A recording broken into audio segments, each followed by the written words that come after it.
Welcome. You're watching Global Lens on News9 Live with me, Neha Khanna. Our focus continues to be on the escalating Israel-Hamas war.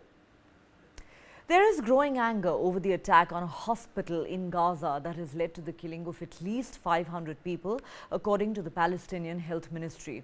Hamas blamed it on Israeli Defense Forces. Israel blamed it on Hamas and the Islamic Jihad, accusing them of killing their own people with a misfired rocket. Significantly, US President Joe Biden, who is in Israel today to express solidarity with his ally, backed Israel's claim on the hospital attack. Sitting next to Israeli Prime Minister Benjamin Netanyahu, Biden said, and I quote, "I was deeply saddened and outraged by the explosion at the hospital in Gaza yesterday, and based on what I've seen, it appears as though it was done by the other team." Biden has expressed strong support for Israel in its war against Hamas and Tel Aviv's military campaign, which was launched in retaliation for the killing of almost 1,400 Israelis who were butchered, tortured, mutilated, and in some cases burnt alive in shock attacks by Hamas on the 7th of October. Biden also condemned the atrocities committed by Hamas, who have taken at least 200 hostages and have been accused of beheading women and children and displaying unspeakable brutality. Israel's campaign to destroy Hamas by launching relentless airstrikes on the blockaded Gaza Strip has already left 3,000 people dead.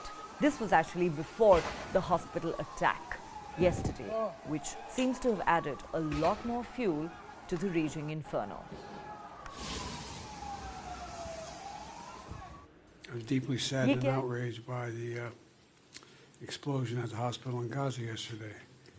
And based on what I've seen, it appears as though it was done by the other team, not you. But there's a lot of people out there not sure.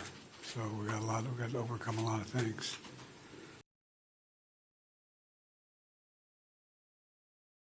The brutality we saw would have cut deep anywhere in the world, but it cuts deeper here in Israel.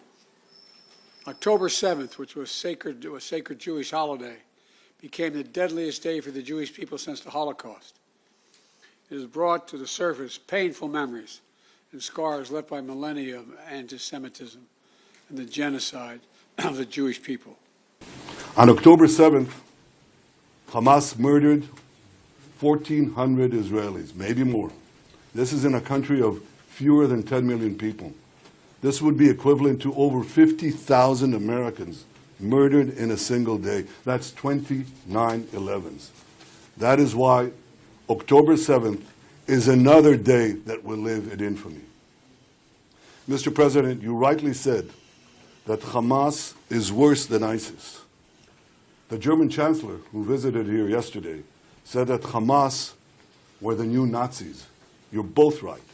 And just as the civilized world united to defeat the Nazis and united to defeat ISIS, the civilized world must unite to defeat Hamas.